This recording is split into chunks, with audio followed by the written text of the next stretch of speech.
We often think of medieval princesses in terms of fairy tales, as beautiful young ladies waiting around in their tall pointy hats for some knight to come along and rescue them from a tower. But the reality was far less romantic. Let's travel back in time now to the Middle Ages and meet some of these noble ladies and take a little look at how they navigated such an overwhelmingly male world. Welcome to Medieval Madness.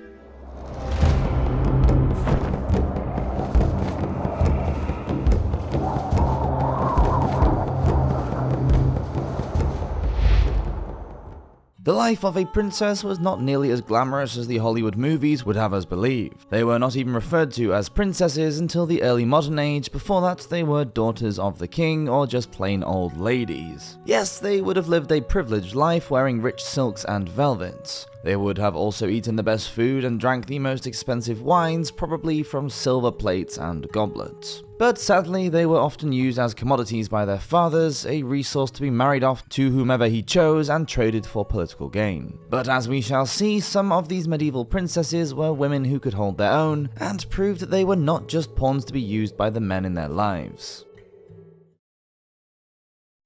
The asset. Sometimes princesses had to marry older men like Adela of Normandy. She was the youngest daughter of William the Conqueror, and although she would never inherit any titles from her father, her bloodline alone made her a valuable asset. The high-spirited and educated girl was married to Stephen II, Count of Blois, when she was just 15. Stephen was 35.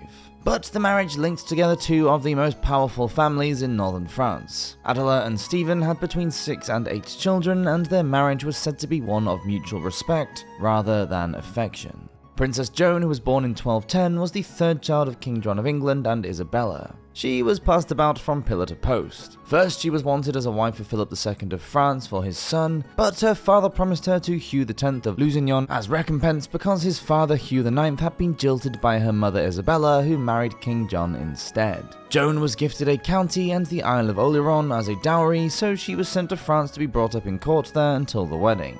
But Hugh wanted the lands before the marriage, and when he didn't get his way, he wasn't quite as keen.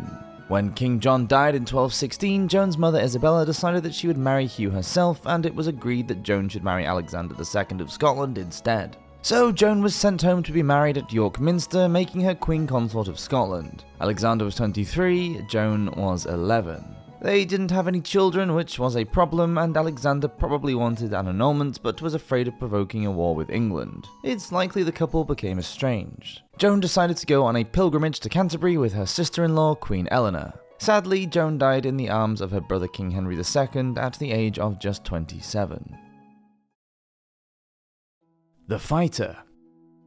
However, some princesses were much more than just finely dressed ornaments. King Edward I, known as Longshanks, married Eleanor of Castile in 1254 when they were both teenagers. Edward has been described as a great and terrible king, and as far as medieval kingship went, he was very successful, pious, and military-minded. But he was also very brutal in his treatment of the Scots and the Jews. A great king, but not a very nice man.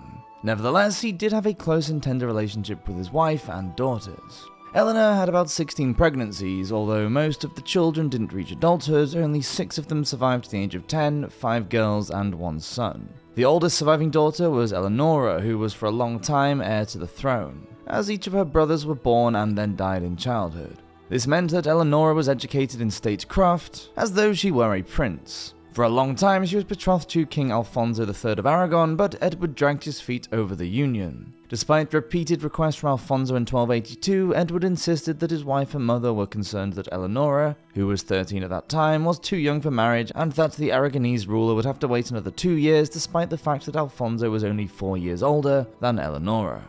In the 14th century, a court writer noted that a princess needed to know how to use weapons so that she may be ready to command her men if the need arises. And all of that training from her father paid off when Eleonora was married to Henry III of Bar, a count of northern France. In 1297, 4 years after their marriage, Henry was fighting near the town of Lille when he was taken to Paris as a prisoner. It was up to Eleonora to organize Henry's remaining army and defend the castle at Bar. She quickly wrote to her father, King Edward, for allies and money to pay Henry's ransom, safeguarding herself and her children. Some 30 years earlier, in 1265, another princess named Eleanor of England has successfully defended Dover Castle against her own brother, King Henry III. She was married to the ill-fated rebel baron Simon de Montfort. After her husband and eldest son were killed in battle, she fought to protect the castle by using its coastal position and bringing in a siege engine. It allowed her children to escape overseas with money for their care. The Idealist. Like many medieval princesses, King Edward I's second daughter, Joan of Acre, was first married to a much older man. He was 46 and she was 18. When he died 4 years later, in 1290, Joan could have been wed to any European ruler. Along with her princess status as a mother of 4, she had proved that she was fertile, and now she solely owned some of the most valuable lands in England. But she fell in love with a young handsome man of little standing named Rolf de Monthermer. Joan owned homage to her father because she held land given directly to her by him, so she needed permission to marry. Despite this, Joan and Ralph were wed in secret. King Edward, furious at first, soon forgave his determined daughter, and she got to keep her lands, her income, and her man. Princess Eleanor of England had also married for love in 1238 in a secret ceremony, but this time it was her brother King Henry III who was livid and said he only allowed the marriage because Simon had seduced her. The couple were determined to stay together though. Simon even travelled to Rome to seek papal approval because Eleanor had previously sworn a lifetime oath of chastity. The Gambler. Mary of Woodstock, the fourth daughter of Edward I, was born in 1278, and she didn't marry at all. Instead, she led a very comfortable life as a nun. She was dedicated to Amesbury Priory at the age of 7 and veiled when she was 12. Mary was gifted £100 a year allowance from her parents, which is around £104,000 today, private quarters and special wine. In 1306, when Mary set off on a pilgrimage to St Mary's Shrine at Walsingham, everything was paid for by her father. The journey took 1 month to travel from Northampton to Walsingham and back to the Priory. Mary and her female companions ate lavishly and were entertained along the way by minstrels. Despite the king already spending a small fortune on this little adventure, Mary had to send messengers 3 times over the month to ask for more funds. Mary, it seems, was partial to a bit of gambling. The problem was she wasn't very good at it and ran up some astronomical debts playing dice. It's a good job she had a rich and indulgent father to pay them off for her. The Scholar. When she wasn't roaming around the countryside accumulating huge gambling debts, Mary was busy commissioning books about the history of her father's reign. The book was written in the dialect that Mary spoke, Anglo-Norman, which suggests that she was going to read it herself. Being fluent in reading and writing meant being literate in Latin, something that only priests, a few nuns, and a small number of laymen and women were able to achieve. Mary and her siblings were educated by their mother Eleanor of Castile. They were able to recite prayers and read devotional works, romances, and histories together. Writing was even more rare, but records exist for the purchase of writing tablets that show Mary's older sister Eleanor was practicing writing as a teenager. The Tourist. Elizabeth of Rhuddlan was the youngest of Edward I's daughters. She was already a widow by the time she was 18. Born in 1285, her marriage was even being debated when she was just 3 years old, and she was wed to John I, Count of Holland, when they were both 15 in 1297.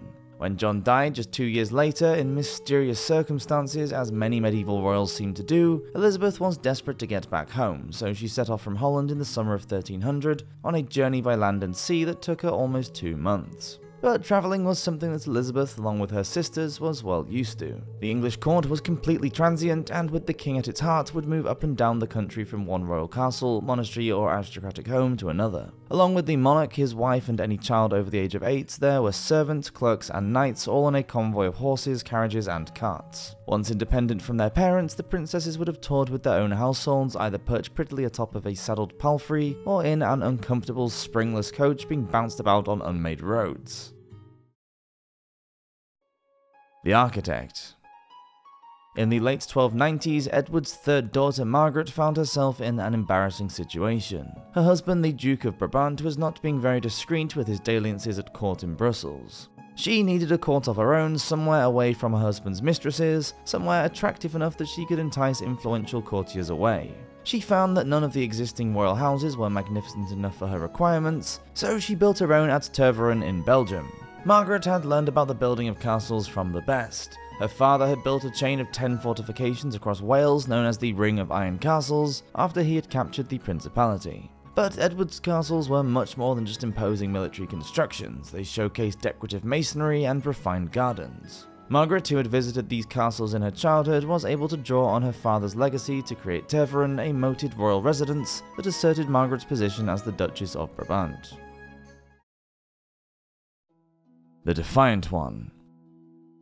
Joan of Acre proved that she was not afraid of her father when she married for love, but she had always been defiant even in her youth, shattering the myth of the compliant and dutiful princess. When she learned that her sisters had larger households and consequently more paid servants, she argued with her father's clerks. She also deliberately missed the wedding of one of her sisters just to prove that she could. Things came to a head in July 1305 when Joan's brother, the future Edward II, had some of his income and lands confiscated by his father. The king was not happy with the prince because of his favoritism of the courtier Piers Gaveston. Joan sent her own seal to her brother and told him he could use it to buy anything he liked, in a direct act of defiance against her father. The prince was told to return his sister's seal, but for Joan, there were no consequences. Thank you for watching this episode of Medieval Madness. Please do subscribe if you're enjoying these videos, and I'll see you next week for another one. Until then, have a great week. Cheers.